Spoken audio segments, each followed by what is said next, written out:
বাড়াবাড়ি করবেন না, কঠোর হুঁশিয়ারি বিএনপি সরকারকে। হরমুজ প্রণালীতে জাহাজ আটকালো ইরান। আন্তর্জাতিক ভূরাজনীতি কোনো ছেলে খেলা নয় যে আপনি একদিকে ইরানকে ঘাটাবেন, অন্যদিকে চায়নাকে নাখোশ করবেন, আর হরমুজ প্রণালীতে আপনার তেলের জাহাজ কেউ আটকাবে না, ছেড়ে দেবে।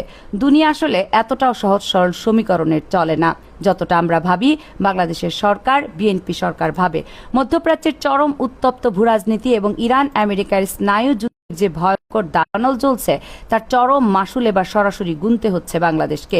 এটি দেশের সরকারের কূটনৈতিক অপরিপক্কতার ব্যর্থতা এবং নতজানু পররাষ্ট্রনীতি কিভাবে গোটা দেশকে একটি ভয়াবহ অর্থনৈতিক এবং জ্বালানি খাতকে খাদের কিনারে ঠেলে দিতে পারে, আজকের এই ঘটনাটি তার সবচেয়ে বড় এবং জঘন্য প্রমাণ হিসেবে ইতিহাসে লেখা থাকবে।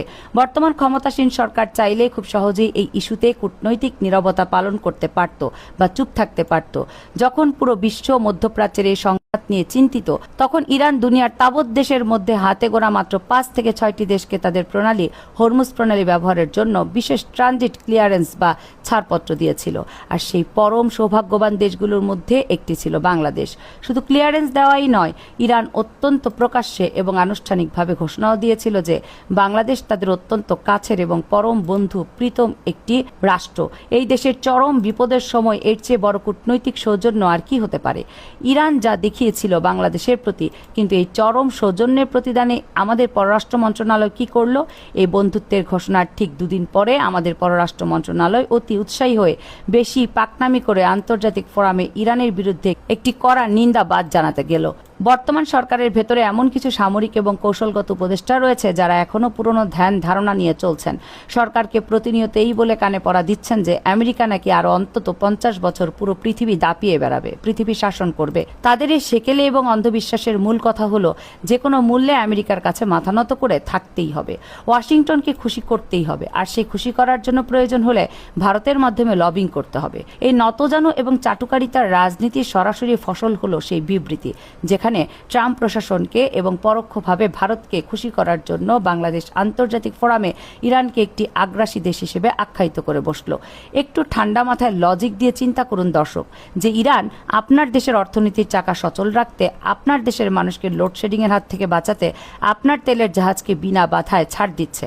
আপনি স্রেফ পশ্চিমাদের কাছ থেকে পিঠ চাপড়ানি পাওয়ার জন্য সেই ইরানকেই আগ্রাসী বলছেন। স্বভাবতই ইরান এই অকৃতজ্ঞ বিবৃতিতে চরম অসন্তোষ প্রকাশ করেছিল। তারা প্রকাশ্যে বাংলাদেশকে সতর্ক করেছিল, কিন্তু সরকার এতটাই অহংকারী এবং পশ্চিমাদের উপর অন্ধ নির্ভরশীল হয়েছিল যে তারা সেই স্টেটমেন্ট বা বিবৃতি পরিবর্তন করার কোনো প্রয়োজনই বোধ করেনি। তারা হয়তো ভেবেছিল আমেরিকা তাদের মাথার উপর ছাতা ধরে রাখবে।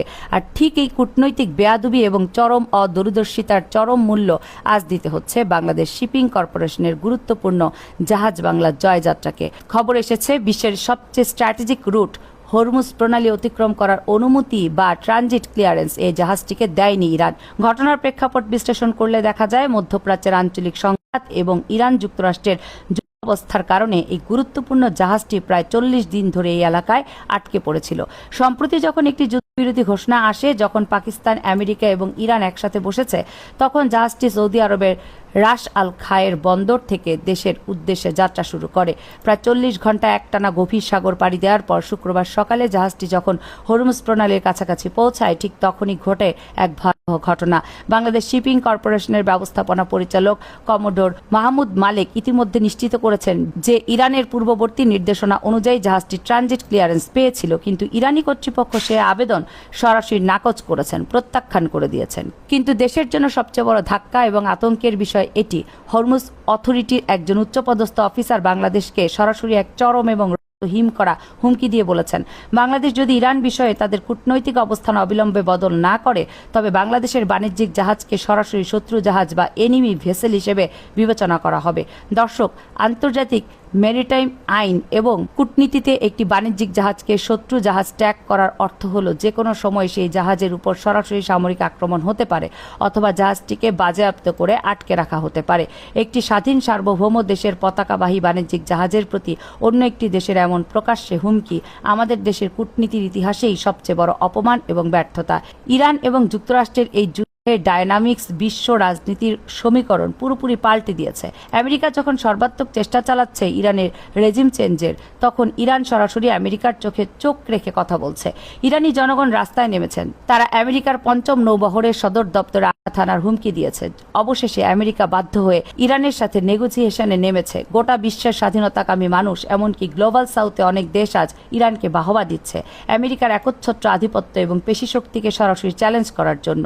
বিশ্ব যখন খুব দ্রুত একটি মাল্টিপোলার বা বহু মেরুর দিকে এগোচ্ছে, যেখানে চীন এবং রাশিয়ার মতো পরাশক্তিরা নতুন সমীকরণ তৈরি করছে, তখন আমাদের সরকার পড়ে আছে সেই পুরনো আমেরিকার পদ লেহনের রাজনীতিতে। তারা হয়তো ভুলে গেছে বঙ্গোপসাগর থেকে হাজার হাজার মাইল দূরে ওয়াশিংটন বসে আমেরিকা বাংলাদেশের জ্বালানি তেলের সাপ্লাই চেইনের গ্যারান্টি দিতে পারবে না। হরমুজ প্রণালী যদি সত্যিই বন্ধ হয়ে যায় বা বন্ধ থাকে বা সামনে কোনো ধরনের